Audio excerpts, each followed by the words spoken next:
अपने घरों से चलकर आए हैं, तो ये देख के जहाँ बहुत खुशी भी मिल रही है और वहीं ये ख्याल भी मन में आ रहा था कि किस प्रकार दुनिया में देखते हैं, दुनिया का जो हाल है कि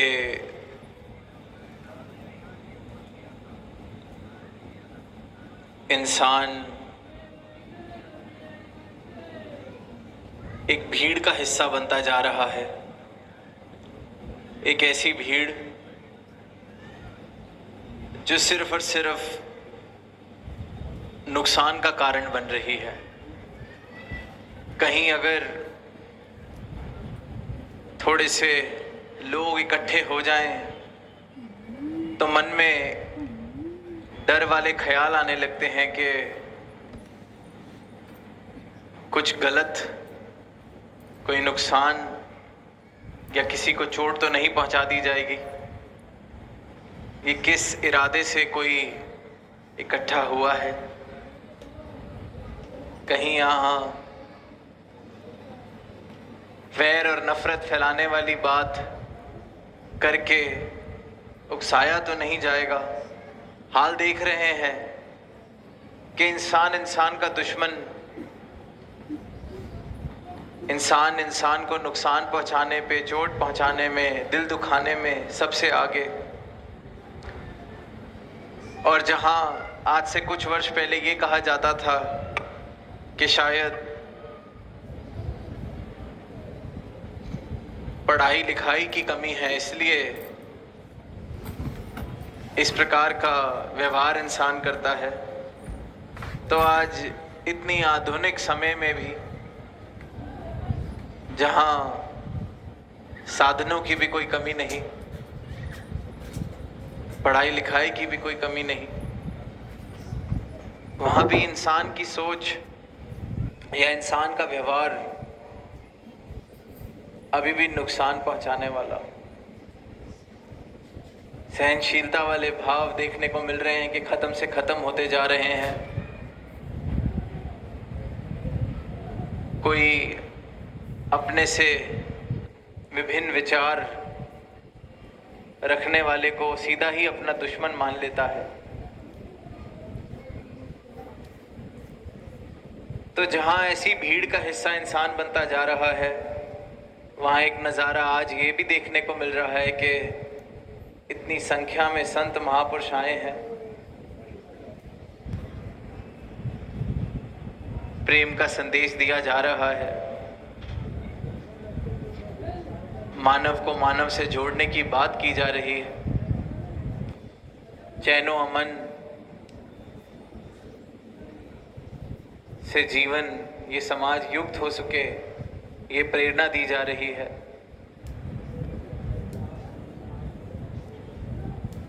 तो फर्क क्या है?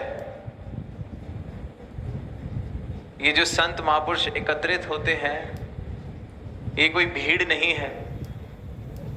यहाँ आया हर एक महापुरुष, हर एक संत ब्रह्मज्ञानी है। इस परमात्मा के दर्शन प्राप्त करके, इस सत्य को प्राप्त करके, इस मालिक खालिक को इन नजरों से देख के जीवन में इस प्रकार की अवस्था प्राप्त कर चुका है, इस प्रकार का बोध प्राप्त कर चुका है कि फिर वो एक भीड़ का हिस्सा नहीं रह जाता। वो अपने आप में एक एक महापुरुष, एक एक संत इस परमात्मा का प्रमाण बन जाता है। ऐसा जीवन जीता है जैसा जीवन जो इन मानवीय गुणों से युक्त हो, ऐसे गुणों से युक्त हो जिसका चर्चा आज हम पिछले चंद घंटों से सुन रहे हैं। जहाँ प्रेम है, जहाँ सहनशीलता है, जहाँ विशालता है, जहाँ एक दूसरे के लिए हृदय में मान सम्मान है, जहाँ मैं मेरी वाले भाव नहीं है, जहाँ ऊंच नीच की दीवारें नहीं हैं। एक एक महापुरुष ने इस ब्रह्म ज्ञान को प्राप्त करके परमात्मा को देखा है, सही मायनों में भक्ति कर रहा है। तो ऐसा संत जिसका अपना एक रिश्ता इस सच्चाई के साथ, इस परमात्मा के साथ जुड़ जाता है, फिर वह भीड़ का हिस्सा नहीं, वो इस परमात्मा का हिस्सा बन जाता है। वो इस सर्वव्यापी परमात्मा के साथ अपना रिश्ता जोड़ के इस परमात्मा से एकमिक हो जाता है।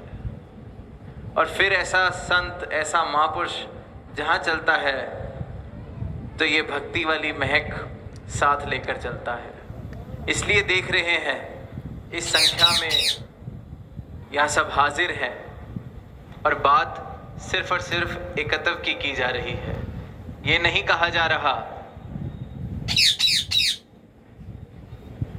कि कितने और किस किस स्थान से आए हैं, किसकी क्या पहचान है, किसकी क्या जात है, किसकी क्या नस्ल है।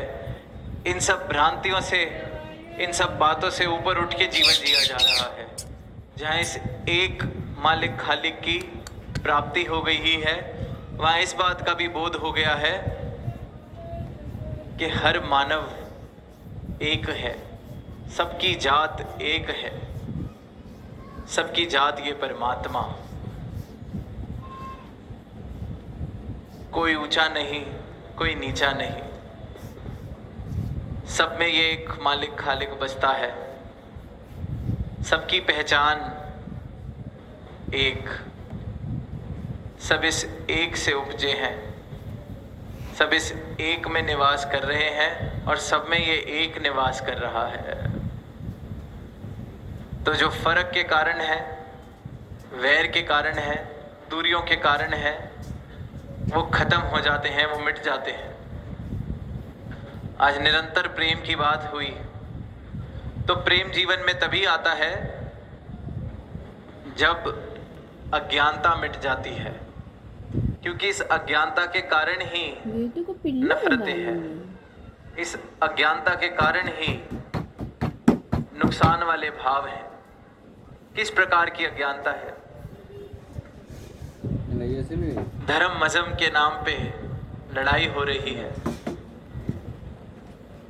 कोई अपने धर्म को ऊंचा बता रहा है, कोई और अपने धर्म को ऊंचा बता रहा है, कोई अपने भगवान को ऊंचा बता रहा है, कोई अपने गॉड को ऊंचा बता रहा है, कोई राम को ऊंचा बता रहा है, कोई अल्लाह को ऊंचा बता रहा है। इस बात से बेखबर हो चुकी है दुनिया कि ये परमात्मा तो एक है, और जो एक है उसको मैं ऊंचा नीचा बता के आपस में लड़ रहा हूँ, आपस में वैर विरोध हो रहा है। तो इसका एक ही कारण है कि अज्ञानता है, अंधकार है, सत्य से बेखबर है दुनिया। और इस सत्य से रूबरू सद्गुरु कराते हैं अपना ब्रह्म ज्ञान देके। और जीवन में जब ये सत्य आ जाता है, परमात्मा की पहचान मिल जाती है, इसके दर्शन हो जाते हैं, तो फिर वैर विरोध के जितने कारण हैं सब खत्म हो जाते हैं। वैर विरोध इंसान तैयार रहता है लड़ने के लिए, मरने के लिए। सहनशीलता के नाम पर देखते हैं कि कोई ऐसी बात कह दे जो मुझे नहीं पसंद, उसी क्षण वो मेरा दुश्मन बन जाता है। और फिर संतों की अवस्था कि जो मेरे मुताबिक भी बात नहीं कर रहा, उसमें भी परमात्मा के दर्शन करता है संत, क्योंकि ये नज़र मिलती है ब्रह्म ज्ञान वाली, ये नज़र मिलती है अपने सद्गुरु द्वारा कि ये परमात्मा की बनाई एक एक चलती फिरती मूर्ति है, इसके आगे सजदा करना है। कहने को तो मैं मंदिर में जाऊं, मूर्ति के आगे सजदा करूं, सर झुकाऊं, पर ये जो परमात्मा ने इंसान बनाया है, इस इंसान के लिए मेरे हृदय में नफरत वाले भाव हों, नुकसान पहुंचाने वाले भाव हों, तो फिर ये कैसी भक्ति हुई? ये कैसा परमात्मा का नाम लेना हुआ? ये कैसा परमात्मा से, प्रभु से प्रेम हुआ कि परमात्मा को अगर मैंने चार दीवारों में सीमित किया है तो उस चार दीवार में जाके तो मैं सर झुकाता हूं, उस चार दीवार में जाके तो मैं भक्ति की बात करता हूं, वेदों ग्रंथों का उच्चारण करता हूं, पर इस परमात्मा के बनाए हुए इंसान को ही, जिसमें ये परमात्मा बस रहा है, उतना ही बस रहा है जितना मुझ में बस रहा है। कोई वाद गाट नहीं है, कोई कम ज्यादा नहीं है। जितना परमात्मा मुझ में बस रहा है उतना परमात्मा हर एक इंसान में बस रहा है। और फिर इंसान को दुख पहुंचाते हुए, इंसान से वैर नफरत करते हुए मैं सोचता नहीं, फिर कहाँ चले जाते हैं मेरे हृदय के वो भाव जो भी कुछ देर पहले तक तो उस चार दीवारी में जाके झुक रहे थे,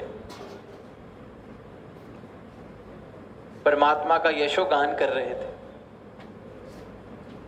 तो ये सोचने जैसी बात है कि इंसान इतनी अज्ञानता में है कि खुद को धार्मिक बोलता है, खुद को आस्तिक बोलता है, खुद को प्रभु प्रेमी बोलता है, पर जीवन इस प्रकार से जिया जा रहा है कि इंसान ही इंसान को नुकसान पहुंचा रहा है, इंसान ही इंसान के पैर काट रहा है, इंसान ही इंसान